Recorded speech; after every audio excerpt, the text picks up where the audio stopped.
A esta hora damos la bienvenida al doctor Ramiro García. Vamos a analizar con él este pedido de fiscalía para formular cargos a presuntos autores intelectuales del crimen de Fernando Villavicencio. Doctor García, ¿cómo le va? Buenos días.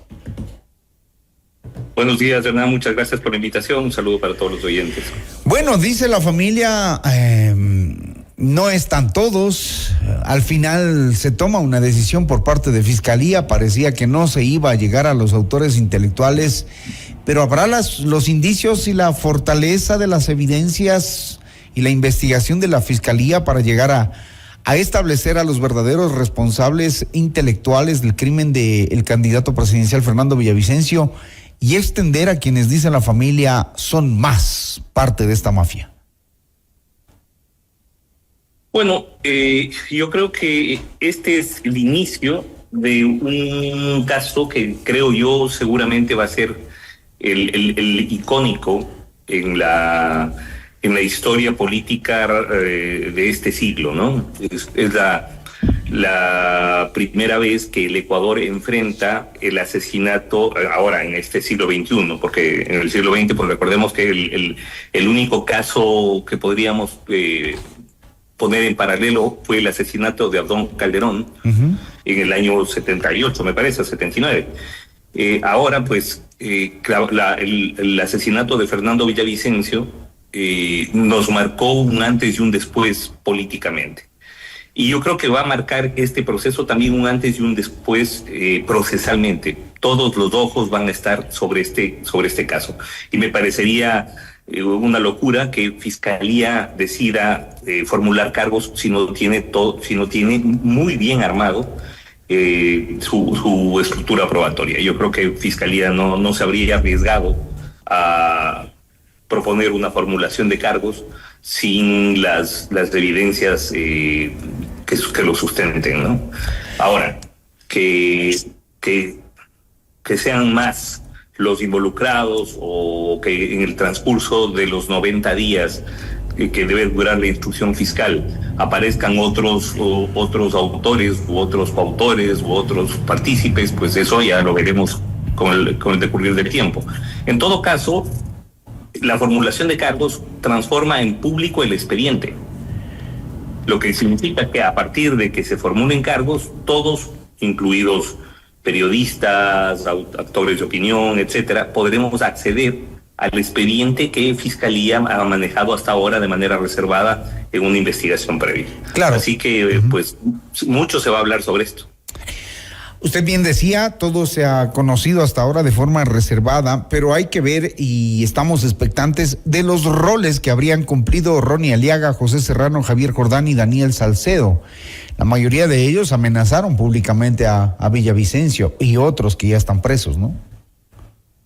Sí, bueno, habría que ver justamente, como usted dice, quién actuó como, digamos, como la cabeza detrás de esto. Además, Fiscalía ayer habló de autores intelectuales, figura que ya no existe en el Código Orgánico Integral Penal desde 2014. Lo que existe son instigadores, la famosa influencia psíquica, es decir, lo que antes llamábamos el autor intelectual es el instigador, el que piensa el delito, el que programa el delito, inclusive el que ordena el delito, pero no lo ejecuta él mismo. Entonces, en este caso, pues habría que ver si es que lo van a hacer como autoría intelectual o si van a hablar de una estructura organizada para cometer delitos verticalmente, es decir, lo que se denomina como autoría por dominio de organización. Pues habría que ver cuál de las formas de autoría y de participación escoge Fiscalía y cómo lo sustenta. Esto va a ser fundamental. Esto va a dar mucho para hablar, no solo desde lo político, sino desde lo jurídico e incluso desde lo académico. Claro. Un testigo protegido y el propio Daniel Salcedo, sentenciado del caso Metástasis, describieron una estructura que combina financiamiento, coordinación política y nexos con el crimen organizado. A José Serrano, detenido hoy en Estados Unidos, cuya audiencia fracasó el día de ayer, según este testigo protegido, habría tenido un rol intelectual, pues habría recibido la orden de Jorge Glass para coordinar el crimen, como dijimos, se encuentra actualmente detenido en los Estados Unidos, pero se desconocen las razones de su detención. ¿Qué papel jugó José Serrano y qué pasó con él en Estados Unidos? ¿Qué intuyen? ¿Qué se sabe? En Estados Unidos muy pocas veces, casi nunca, en el caso de Serrano, nunca revelaron el estatus que él tenía allá para vivir en la Florida. Bueno, efectivamente, a ver, si hay un hilo conductor que atraviesa transversalmente la actuación de estos 4 personajes, es que en su momento cada uno de ellos amenazó a Fernando Villavicencio, pero no solamente ellos, a Fernando Villavicencio lo amenazaron un montón de personas más. O sea, recuerde que yo fui su abogado en el caso de cuando le persiguieron por haber escrito un artículo sobre un acto de corrupción en el correísmo. Ahora, claro, habría que ver cuál fue el rol de cada uno. ¿Quién puso la plata? ¿Quién? La plata dicen que Jordán. Con los grupos de criminalidad organizada. ¿Quién coordinó la logística del tema? Es decir, habría que ver quién participó y en calidad de qué. Si solamente alguno puso ideas, otro puso plata, otro puso vínculos, otro coordinó la logística. Es decir, todo eso se tendrá que debatir dentro del proceso, pero además se tendrá que probar. Esto, y por eso lo que le decía desde un inicio, si Fiscalía ha decidido iniciar la formular cargos en contra de estos cuatro personas, es porque tiene el sustento probatorio adecuado que vaya más allá de un testimonio o qué sé yo, una versión de alguien, ¿no? Entonces habría que ver qué exactamente es lo que tiene Fiscalía, y por eso es importantísimo que se produzca esta formulación de cargos para que el proceso sea público y de libre acceso para todos. Está bien que se haga este proceso en ausencia de los principales involucrados. Serrano está en Estados Unidos, Jordán también está huido, Aliaga está en Venezuela, el único que estaría es Salcedo. Sí, bueno, a ver, este es un proceso, que podrá, como no está dentro de los casos imprescriptibles y que puedan juzgarse en ausencia. Uh-huh. Entonces es un proceso que podrá ir hasta el final en el caso de Salcedo y hasta el llamamiento a juicio en el caso de los otros 3 eventualmente procesados por no encontrarse en el país. Este esclarecimiento del caso es una deuda que tiene la justicia con el Ecuador y que lo que pretendería evitar es que este tipo de cosas se sigan produciendo, aunque en la región ya se vienen repitiendo con el caso del senador en Colombia, y tiene posibilidad de alguna conexión en el caso de Villavicencio con el caso del senador en Colombia. Bueno, esto lo veremos, porque habrá que ver si es que son los mismos grupos delictivos los que están operando en Colombia y en Ecuador. Habría que ver cuáles fueron los nexos que activaron los, entre comillas, autores intelectuales para que se ejecute este operativo que terminó en el asesinato de Fernando. Bueno, habrá que ver un montón de cosas. Es decir, en Colombia el tema del asesinato de políticos tiene una larga tradición, claro, ¿no? Desde Gaitán hasta la mamá del propio Uribe Turbay, pues ha habido una cantidad de muertos de lado y lado, porque además no es que solamente han sido víctimas de una tendencia política u otra. Pues recordemos que Pizarro y otros de izquierda también fueron asesinados. El tema es que el mensaje que no podemos dejar al país y que no podemos dejar al futuro es el de impunidad.